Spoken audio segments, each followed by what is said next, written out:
부동산 문제는 이번 대선 전국의 핵심 현안으로 꼽힙니다. 여야의 셈법이 다른 만큼 거대 양당 대선 후보가 내놓은 정책 차이도 극명합니다. 관련된 이슈 전재수 더불어민주당 의원, 김정재 국민의힘 의원과 이야기 나눠보겠습니다. 안녕하세요. 반갑습니다. 네, 안녕하세요. 네, 오늘은 두 분 의원님 모셨으니까 정책과 관련된 이야기부터 네. 먼저 해보겠습니다. 먼저 이재명 후보가 언급한 국토보유세 이야기부터 해봐야 될 것 같은데 생소하게 느끼실 분들이 좀 있으실 것 같아서 좀 설명을 해주시겠습니까? 그러니까 일단은 신설을 하겠다는 것이고요. 국토보유세의 세율 또는 세수 규모에 대해서는 지금 아직 확정된 것은 전혀 없습니다. 예를 들면 종합부동산세, 우리가 종부세라고 이야기하는 종합부동산세는 고가 부동산을 보유하신 분, 더 구체적으로 말씀을 드리자면은 기준 시가 이 11억 이상, 그러니까 지금 기준 시가가 아마 실거래가의 한 80% 정도 반영을 하거든요. 그러니까 기준 시가 11억 이상에 대해서 이제 부동산을 보유하신 분들에 대해서 종합부동산세를 낸다면 이 국토보유세는 고가 부동산뿐만이 아니라 모든 토지에 대해서 이제 과세를 하는 것인데, 근데 그냥 걷겠다는 것이 아니고 이것을 이제 전 국민들에게 나눠줄 수 있는 기본소득의 재원으로 쓰겠다. 그러니까 한 1% 정도 걷게 되면은 물론 이제 세율이라든지 이런 것을 정해야 되겠습니다만 한 50조 정도. 그러면은 8, 90%의 국민들의 경우에는 자기가 낸 국토보유세보다 사실상 더 많이 돌려받는, 그렇게 해서 이제 조세 저항이 아마 상당히 이제 거의 없을 거다, 이렇게 보고 있습니다. 그래서 이재명 후보가 지금 공약으로 내걸고 있는 기본소득의 재원으로 국토보유세를 신설해서 기본소득 목적세로 해가지고 국토보유세를 신설하겠다, 이런 안입니다. 네, 그러니까 쉽게 얘기해서 뭐 아파트나 주택을 보유하고 있는 모든 사람은 재산세 내잖아요. 그리고 자동차 갖고 있는 사람 자동차세 내는데 그렇습니다. 그 땅을, 우리나라의 땅을 갖고 있는 모든 사람한테 매기겠다. 그게 그렇습니다. 국토보유세라는 예, 말씀이신 거죠? 어떻게 보셨습니까? 심지어는 그 땅을 갖고 있는 것뿐만이 아니라 네. 집이 단독주택이 있어도 단독주택에 깔고 있는 땅, 그 땅에 대해서도 매기겠다는 거거든요. 저는 이거 지금 소위 기본소득 재원이 어떻게 마련할 거냐, 재원을 어떻게 마련할 거냐 이렇게 고민을 하다가 낸 궁여지책 같은데요. 이걸 보면서 참 많은 생각을 했는데 제일 먼저 이거를 또 갈라치게 하는구나, 국민을. 네. 왜냐하면 이 새로운 세금을 신설을 하면서 이것은 10%, 부자 상위 10%한테 얻어내서 나머지 90%한테 우리가 균등 배분을 할 거다. 불로소득을 세금으로 환수해서 모든 국민들에게 줄 테니 여긴 절대 반대하지 마라. 여기에 반대하면은 그것은 부패 정치 세력이나 악성 언론에 휘둘리는 그런 바보 같은 짓이다, 이렇게 얘기를 하시거든요.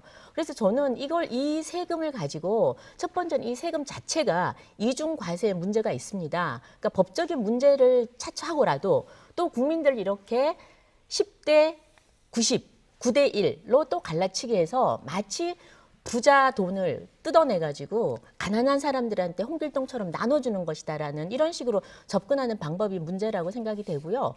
구체적으로 아까 말씀드린 대로 뭐 이중과세 논란도 있고, 이중과세라 하면 뭐 종합부동산세 종합부동세와 국세에서도 종합부동세하고 지금 또 토지에 대해서도 매기는데도 또 다시 매기는 이런 이중과세 네. 논란이 있고요. 그다음에는 또 의도 자체가 이제 국민 갈라치게 한다, 그런 면도 있고, 그다음엔 국민의 그 재산권을 지금 인정하지 않는 겁니다. 그러니까 예를 들면 지금 땅의 주인이 국가니까 우리 국가가 마음대로 걷어들이겠다, 지금 좀 이렇게 지금 해석하는 분도 많으시거든요. 물론 10%밖에 안 된다 그래서 조세 저항이 적다 그러는데 10%도 우리 국민입니다. 그래서 이 재산권을 인정하지 않는 것은 저 위헌적인 요소가 크다고 생각을 합니다. 네. 그러니까 이제 말씀을 드리자면 우리가 이제 세금을 걷어서 이제 국가가 세금을 걷어서 쓰는 것은 우리 사회의 어떤 이제 소득 불평등의 문제를 완화시키는 것, 양극화 문제를 이제 완화시키는 것, 그리고 그 세금이 예를 들면 이제 기본 소득으로 해가지고 이분들이 이제 쓸 수가 있다면 이제 경기 진작 효과도 있는 것이죠. 뿐만 아니라 불필요하게 토지를 많이 소유를 할 이유가 없지 않습니까? 투기가 아니라면 불필요한 토지들이 시장에 나오게 됩니다. 그렇기 때문에 토지 가격의 안정이라든지 또는 이제 투기 이 수요를 잠재울 수 있는 측면들이 있습니다. 그리고 이제 그 국토보유세라고 지금 이제 이름을 아직 뭐 완전히 확정된 것은 아닙니다만, 국토 그야말로 국토입니다. 국토라는 것은 공산품이 아니거든요. 우리가 자동차 뭐 몇 년 쓰다가 바꾸고 뭐 이게 뭐 볼펜 쓰다가 버리고 하는 이것들은 전부 다 얼마든지 재생산이 가능한 공산품입니다. 네. 근데 국토라는 것은 재생산이 안 되는 겁니다. 그렇기 때문에 헌법에서도 재생산이 안 되는 또는 오늘날 우리가 살고 있지만 언젠가는 또 미래 세대도 써야 되는 이런 이제 말하자면 토지 공개념이 헌법상 위헌이 아니듯이 이건 재생산이 안 되는 것에 대해서 그것을 재생산이 안 되는 한정돼 있는 자원, 유한한 자원을 과도하게 많이 가지고 있으면 그것에 대한 책임을 지는 것은 사회 정의에도 부합을 하는 겁니다. 그런 측면이지 마치 국토 보유세 해가지고 10% 국민들한테 세금을 걷어가지고 나머지 90%에게 나눠주기 때문에 이것이 갈라치기다가 아니고 갈라치기다가 이것이 아니고 말하자면 양극화의 해소라든지 소득 불평등의 해소라든지 투기를 억제하는 효과라든지 경기 진작의 효과가 있기 때문에 이것은 우리 공동체가 지속 가능하게 성장하기 위해서 또는 이제 사회 정의를 세우는데 굉장히 필요하다 이렇게 생각을 합니다. 지금 부동산 정책에 관해서는 지금 사실은 문재인 정부는 참 할 말이 없습니다. 사실 세금을 걷어서 경기가 더 잘 돌아가게 한다. 국가에 필요한 인프라를 구축하고 이걸 좀 나눠주는 효과가 있다라고 하려 그러면 부동산에 계속 세금을 때려가지고 그거를 다른 국민한테 나눠줄 것이 아니라 사실은 기업을 더 활성화시키고 경기를 더 잘 돌아가게끔 하게 해서 수입을 늘린 다음에 그래서 나눠줘야 됩니다. 그러니까 지금 오로지 지금 부동산 이 정부가 들어와서는 계속 부동산 가진 사람만 4년 내내 때렸습니다. 때려서 결국은 집 없는 사람한테는 더 이상 집을 살 수 없게끔 고통을 주고 집을 가진 사람들에게는 세금 폭탄을 내렸거든요. 그리고 20, 30대에게는 미래에 대한 희망을 완전히 꺾어버렸어요. 30, 40대, 40대에게는 당장 지금 어떻게 살 것인지 현실적인 고통을 줬고요. 그래서 이 부동산 문제에 대해서는 더 이상 이 부동산을 가지고 좀 장난을 치지 마라 그런 말씀을 드리고 싶고, 그다음 두 번째는 이 부동산 세요 실효세율이라고 있습니다. 네. 실질적으로 효과가 있는 세율 그게 있습니다. 지금 현재 우리가 0.17이 됩니다. 근데 지금 이재명 후보가 이렇게 국토 보유세를 신설해서 1%까지 올리겠다는 겁니다. 그런데 OECD 15개국의 평균이 한 0.44가 됩니다. 그러니까 지금 0.17에서 1%로 무려 6배를 한꺼번에 뛰게 하겠다는 거예요. 저는 이러면 또다시 시장의 혼란을 가져오지 않을까. 그래서 저는 국민 지금 현재 뭐 요즘 최근 여론조사에도 나타나지만 우리 국민들이 지금 여론이 많이 변했습니다. 예전에는 1차 재난지원금 뭐 가구당 100만 원 줄 때는 좋다고 했습니다. 이번에 두 번째 소상공인들 무시하고 25만 원 10조 이상 뿌렸을 때도 좀 불편했어요, 마음이. 그러나 다시 전국민 재난지원금 뭐 명칭이 어떻든 간에 또 뿌린다고 하니까 이제 국민들의 60%가 반대를 합니다. 네. 이제 국민들은 어느 특정 계급의 특정 계층에 있는 그런 분들을 나쁜 부류로 적대시해서 돈을 뜯어내서 나눠주는 거는 이제 국민들은 반대한다라는 거를 여당에서는 반드시 기억해 줬으면 좋겠습니다. 제가 논의의 진전을 위해서 이쯤에서 지금 제가 쭉 쟁점을 좀 정리를 해봤어요. 그러니까 일단 국토 보유세와 관련해서 국민의힘 입장에서는 이른바 10%대 90% 국민 갈라치기를 하고 있다라는 지적을 해주셨는데 여기에 대해서 분배 측면을 지금 강조를 민주당 쪽에서는 하고 있고요. 그리고 재산권 침해와 관련해서 침해 소지가 있다는 지적에 대해서 국민은 또 납세의 의무가 있는 거기 때문에 그런 측면을 좀 강조를 해주셨는데 지금 세 번째 이중과세 부분에 대한 국민의힘 지적에 대해서 전 의원님께서 말씀을 안 해주셔서 이 이중과세 관련해서도 민주당 내에서는 좀 인지를 하고 있고 이거에 대한 해소책을 준비를 하는 겁니까? 그러니까 이제 종합부동산세 네. 말씀을 하시는 거죠. 종합부동산세는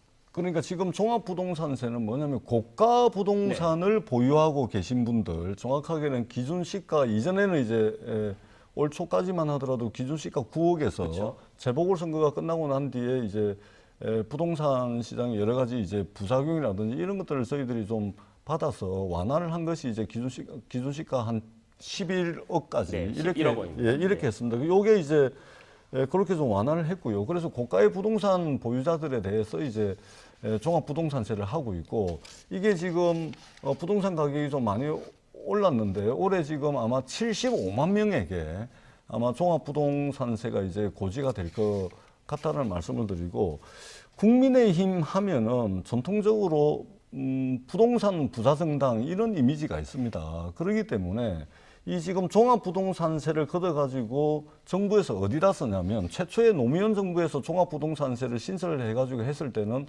종합부동산세를 통해 가지고 걷어들인 세금을 가지고 경로당에 그 냉난방비를 지원을 했습니다. 그 다음에 쌀을 지원을 했죠. 그리고 최근에는 이 종부세를 걷어가지고 어디다 쓰냐면은 지방자치단체들 중에서 말하자면 재정 자립도, 재정 여건이 극도로 열악한 이런 지자체에다가 균형 발전 정책의 일환으로 종부세의 이제 세수를 가지고서 쓰고 있습니다. 사회 정의에 부합하는 것이죠. 균형 발전 정책의 일환으로 이 세금을 쓰고 있는 것입니다. 마찬가지로 국토보유세도 마찬가지입니다. 그러니까 종부세는 이제 고가 부동산 소유자들이고 국토보유세는 국토라는 것은 제가 아까도 말씀을 드렸지만 이게 재생산이 안 되는 겁니다. 한정되어 있는 자원입니다. 한정되어 있는 자원을 점유하고 그리고 그것을 통해서 이윤을 얻고 이러한 행위들이 있기 때문에 이 부분에 대한 과세는 사회 정의, 공동체 정의에 부합한다는 말씀을 다시 한번 드리도록 하겠습니다. 네. 그 잠시만요. 종부세 제가 죄송합니다. 제가 그 의원님 말씀하신 것 중에 숫자랑 이거 좀 그 내용을 좀 정정을 좀 해서 말씀을 드릴 게 있어서 일단 그 종부세 같은 경우에 1가구 1주택자 기준으로 그 의원님께서 기준시가로 말씀하셨는데 공시가격 기준으로 공시가격. 예, 공시가격. 9억 원에서 그렇습니다. 11억 원으로 일단 완화가 됐고요. 지금 공시가격 현실화율이 70%를 감안하면 시세로 따지면 한 15억 7천만 원 정도. 10한 네, 6억 네. 정도 됩니다. 네, 그래서 예. 제가 아까 기준시가로 말씀하셔서 이 부분은 좀 오해가 없게. 그러니까 또 공시가격. 이제 네. 일부 언론에서 지금 최근에 이제 종부세 고지가 되는 이제 시기가 다가오니까 종부세를 또 세금 폭탄이라고 막 또 국민들을 현혹합니다. 마치 모든 국민들, 대한민국의 5천만 국민이 종부세를 다 두드려 맞아가지고 세금 때문에 난리가 나는 것처럼 또 이렇게 호도를 하는 경우가 있는데 정확하게 말씀드리지만 대략적으로 대한민국 5천만 국민 중에 75만 명 정도가 종부세 납부 대상이다. 그러니까 자기가 집을 가지고 있는데 그 집이 실거래가 기준으로 해가지고 한 16억에서 17억 정도 돼야 종부세 낸다. 이 말씀을 이 시간을 통해서 제가 좀 추가로 드리도록 발언 하겠습니다. 기회를 더 네. 드리겠습니다. 네. 그러니까 종부세를 지금 부자들 특정 소수인 75만 명이 내는 거니까 뭐 상관없다 이렇게 얘기하시는데 저는 이 종부세라는 게 서울의 지금 집값이 네. 지금 15억이라고 그러는데요. 지금 평균이 11억, 12억입니다. 지금 상당수 수도권, 특히 서울에서 지금 세금 폭탄을 맞게 생겼습니다. 정말 부자들, 특수한 부자들 1, 2%라면 모르겠으나 지금 상당수의 서민층에 속하는 사람들이 지금 내게 생긴 겁니다. 그리고 아까 1가구 1주택이 공시지가 11억 이상이지만 다가구, 다주택. 예를 들어 부모한테 재산을 물려받아서 시골에 집이 있다든지 이런 거는 합해서 6억 이상입니다. 종부세를 소위 우리 두들겨 맞는다고 합니다. 왜냐하면 세율도 지금 최대 6%까지 3.2%, 3%에서 6% 2배가 또 올랐습니다. 그리고 누가 집값을 올려달라고 그랬습니까? 문재인 정부가 부동산 정책을 실패하는 바람에 내 의지와 아무 상관없이 지금 집값이 오른 겁니다. 그래서 제가 종부세 대상이 된 거예요. 그것도 억울해요. 그런데 종부세율이 또 2배로 올랐어요. 또 그것도 억울하죠. 그런데다가 지금 내 소득은 그대로입니다. 소득은 그대로예요. 그런데 내가 부자 취급을 받고 종부세 내야 되고 이런 것이 이제는 이제 또 또 새롭게 그 땅을 가진 사람한테 국토보유세를 낸다고 하니 이제 정말 세금입니다. 이거 거의 그 우리 전통시장 가면은요.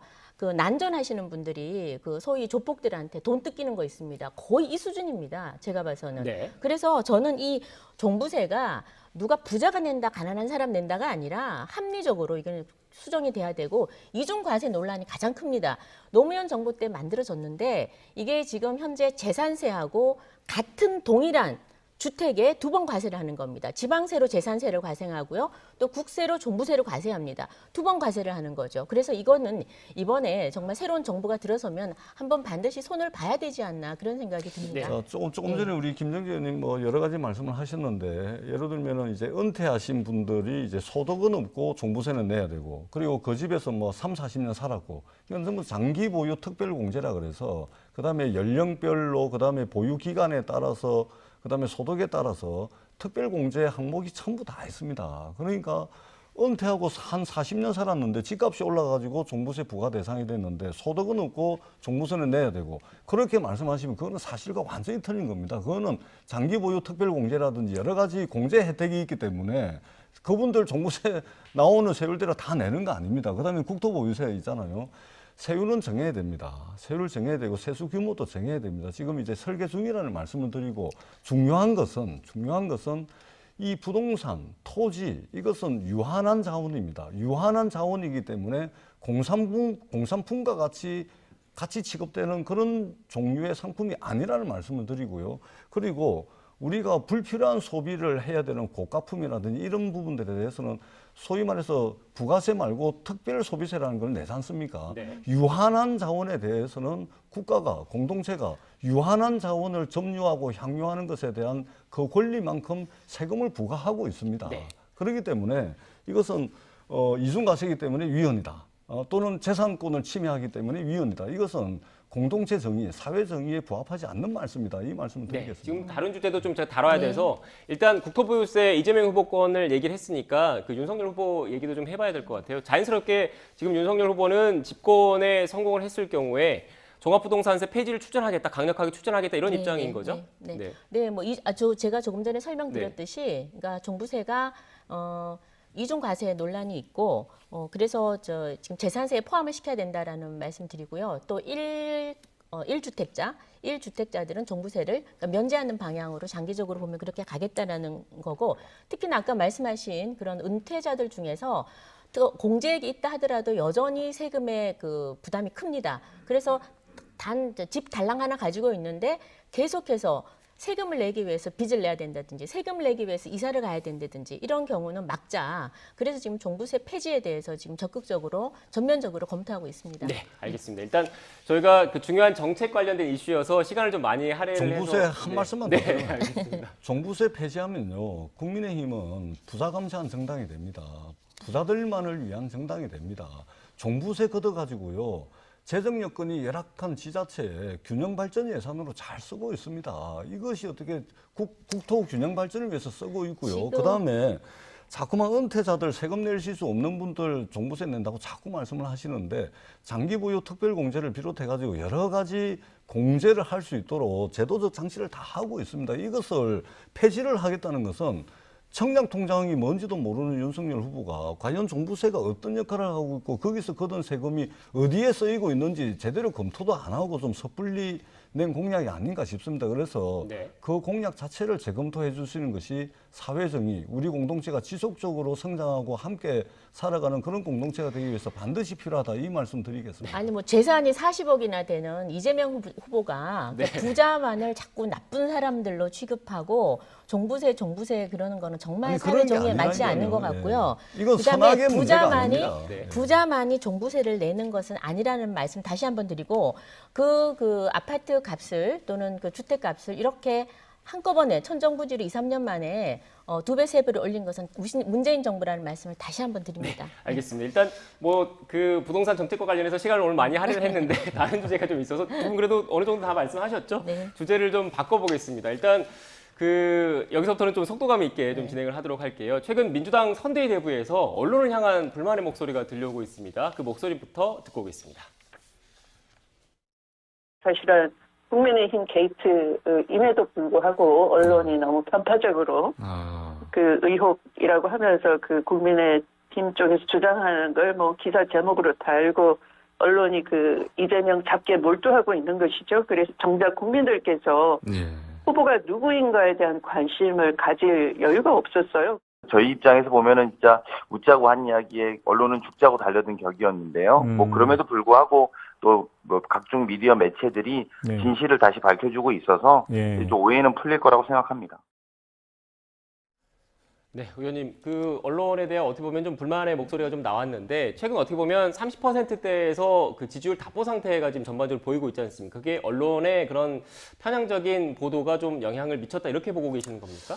일단 뭐 안팎으로 조금 저희가 이제 이 허들을 좀 뛰어넘어야 되는 그런 과제가 있습니다. 네. 허들 앞에서 이제 뛰어넘어야 될 허들 앞에서 이제 저희들이 조금 이제 난처한 국면에 있는 것은 사실입니다. 부정하지 않습니다. 그리고 대전제로 할 것은 이번에 이재명 후보든 윤석열 후보든 이분들 다 포함해서 정치하는 사람들은 대전제가 일단 말, 그다음에 글, 문장 이런 것을 딱 들었을 때 국민들이 무슨 말을 하는구나 알아듣게끔 이야기를 해야 됩니다. 말과 글과 문장에 혼란이 있다거나 또는 다른 것으로 해석될 만한 오해의 소지가 있다거나 이런 것은 안 하는 게 맞다. 이 말씀을 드리고요.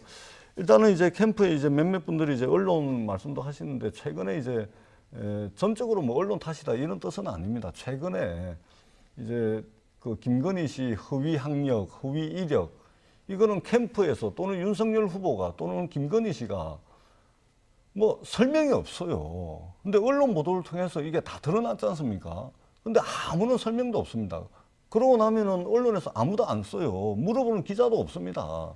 반면에 이제 다친 사람, 김혜경 씨 같은 경우는 이제 다쳤는데 다친 사람의 상처에 소금 뿌리고 가짜뉴스, 왜곡뉴스 만들어가지고 대대적으로 유포가 되고 언론에 보도가 되고 하는 겁니다. 이런 이제 단편적인 사례를 보면 이재명 후보 입장이나 저희들 입장에서는 이건 좀 아니다. 이런 이제 인상을 지울 수가 없는 거죠. 그러나 전적으로 이것이 언론 탓이다. 우리 책임은 하나도 없다. 이 말씀은 아니라는 말씀을 드리고 정치하는 사람은 근본적으로 이 모든 것이 이제 자기 탓이다. 거기로부터 성찰할 수 있고 또 개선될 여지가 있다. 그렇게 생각을 합니다. 다만 최근 그런 사례들을 보면 언론 환경이 좀 기울어진 것이 아닌가 이런 우려를 가지고 있다라는 말씀을 드리고 다시 한번 김건희 씨와 관련된 또는 윤석열 후보 본인과 관련된 장모와 관련된 이런 부분들에 대해서도 우리 언론이 좀 주의 깊은 그런 보도, 취재가 좀 필요하지 않나 이런 문제의식을 가지고 있습니다. 네. 일단 지금 의원님께서 그 이재명 후보의 부인 김혜경 씨 관련된 이야기를 해서 관련된 그래픽과 사진을 보고 나서 의원님께 질문을 좀 드릴게요.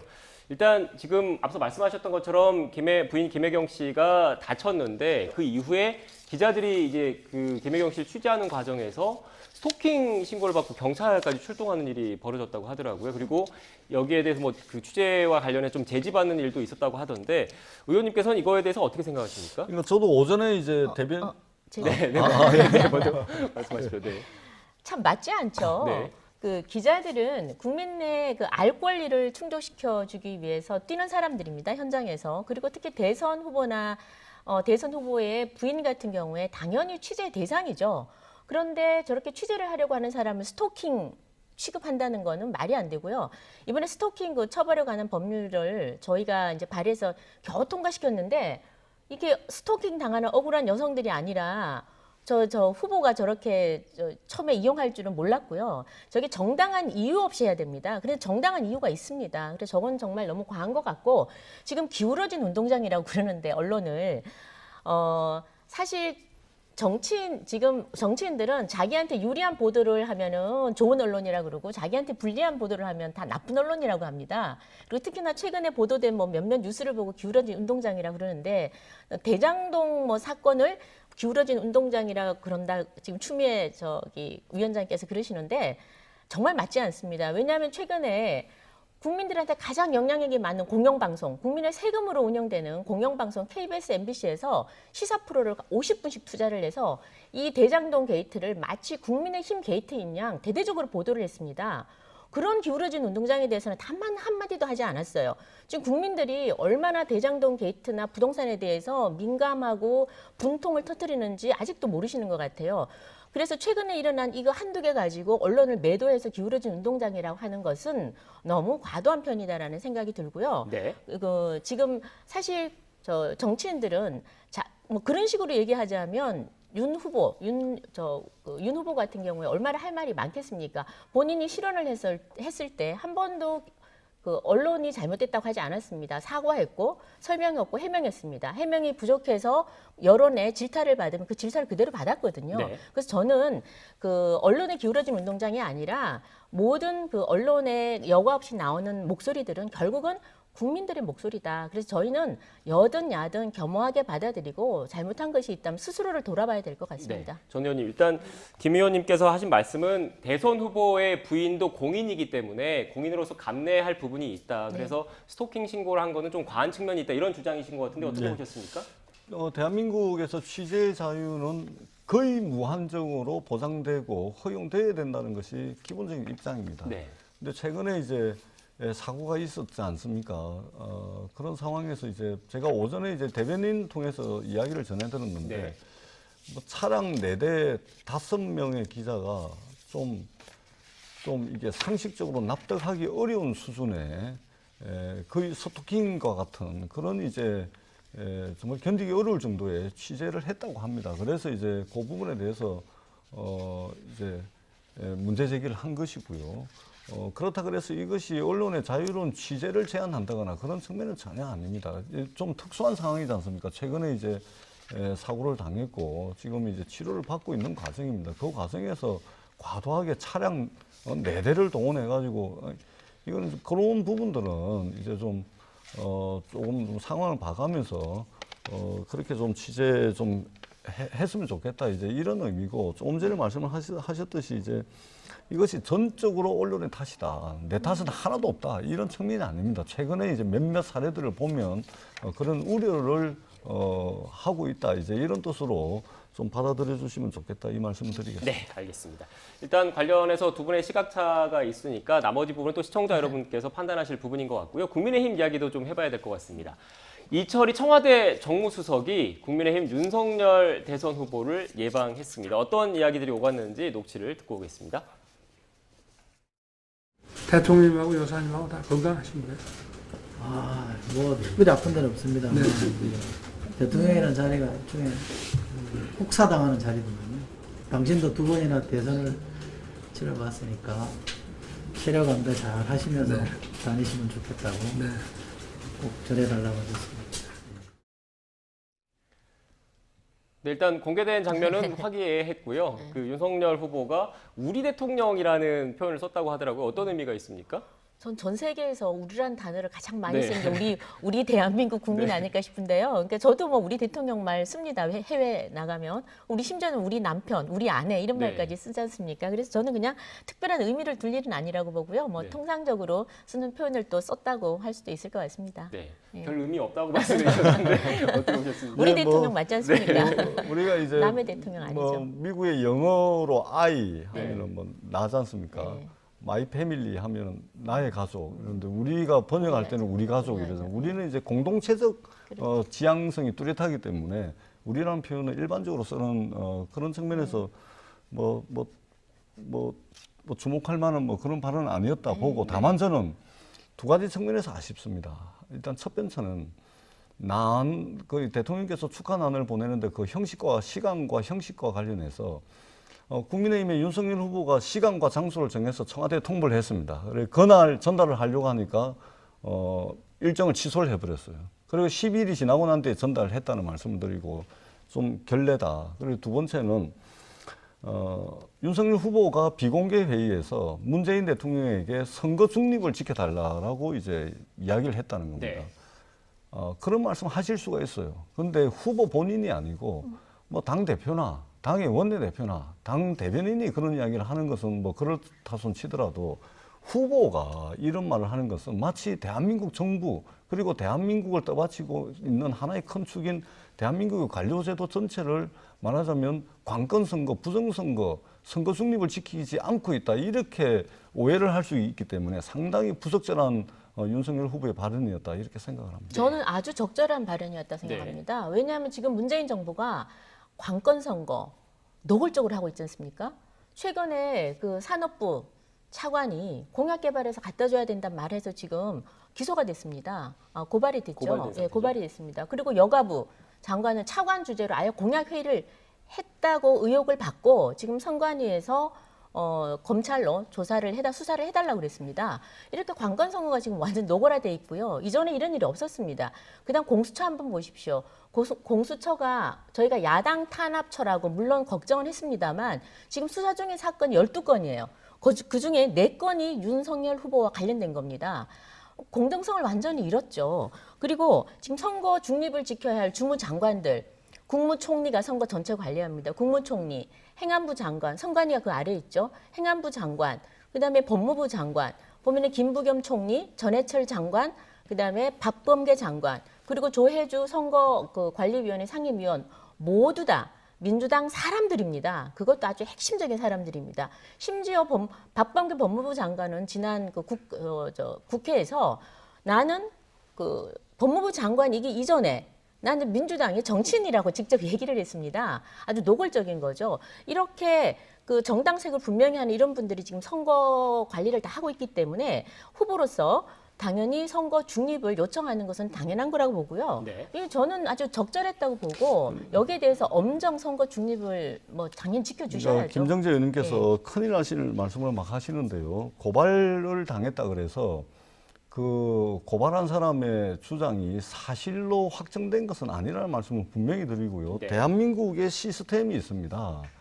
대한민국의 관료제도의 근간이 있는 겁니다. 이것은 대한민국이 근대국가를 수립하고 난 뒤에 계속해서 여러 어려움을 거치면서 쌓아 올린 하나의 굳건한 하나의 우리 사회의 기둥입니다. 그것을 마치 관건 선거나 하는 그런 조직으로 몰아가는 것은 정말로 이것은 심각한 말씀이라는 것을 지적을 안 할 수가 없고요. 그 다음에 민주당 출신 국회의원들이 장관을 맡고 있기 때문에 장관을 하고 있기 때문에 관건 선거에 우려가 있다. 이것은요. 그러면 역대 정부에서 장관 그 국회의원 출신 장관들은 어떻게 합니까? 그러니까 기본적으로 민주당 국회의원 출신 장관이라 하더라도 법이 정한 절차와 과정에 따라서 모든 행정 행위를 하고 있다는 말씀을 드리고 그것이 벗어나면 그것은 당연히 엄중하게 처벌을 받을 겁니다. 그런데 마치 모든 정부의 장관과 공무원들이 관료제도가 부정선거, 관건선거를 하고 있다라고 단정을 지으시면 이것은 대한민국 전체를 부정하는 행위가 될 수 있다. 이 말씀을 드리겠습니다. 네. 일단 뭐 제가 참고로 뭐 지금 뭐 관건 선거 관련해서는 또 지금 그 전 의원님께서 반론을 펴주셨으니까 또 문재인 대통령이 과거 그 얼마 전에 이런 논란이 있으니까 그 공무원들이 정치 중립을 지켜라라고 하면서 공개적으로 질책한 사실도 있다라는 점을 참고로 제가 말씀을 드리겠습니다. 뭐 더 추가로 드릴 말씀 있으세요? 아니 근데 대통령 말씀을 잘 안 네. 듣는 것 같아요. 네. 지금 그래서 저는 레임덕이 아닌가 그렇게 생각이 드는데 지금 저는 전재수 의원님 말씀에 전적으로 동의합니다. 네. 그 관료제도라는 게 하루아침에 이루어진 것도 아니고 대부분의 공무원들은 선거 중립을 지키려고 애를 쓸 겁니다. 그럼에도 불구하고 우려되는 사항들이 툭툭 튀어나오니까 이 부분에 대해서 후보가 당연히 우려를 표시하는 거고요. 또 대통령의 말씀도 전달했다고 합니다. 엄정 중립, 네. 선거 중립 지키겠다고 말씀하셨다고 하니까 한번 지켜보죠. 뭐. 네, 네, 이제 그 사실은 여당이든 야당이든 떠나서 이제는 대한민국이 무역 규모로 따지자면 세계 8위, 군사력으로 따지자면 세계 6위, GDP 규모로 따지자면 세계 6위인데 이 정도 수준의 대한민국이면 여당 출신 대통령이든 야당 출신 대통령이든 우리 국민들이 이제는 성공한 대통령 한 번쯤 가질 때가 됐다. 그래서 말년에 이 레임덕이 오지 않도록 우리 국민의힘에서도 좀 도와주십사 네. 하는 말씀을 간곡하게 드리도록 하겠습니다. 네, 네. 알겠습니다. 두 분 다 네. 하실 말씀 다 하신 거죠? 네, 알겠습니다. 지금까지 전재수 더불어민주당 의원, 김정재 국민의힘 의원과 전국 현안에 대한 이야기 나눴습니다. 오늘 말씀 고맙습니다. 네, 감사합니다.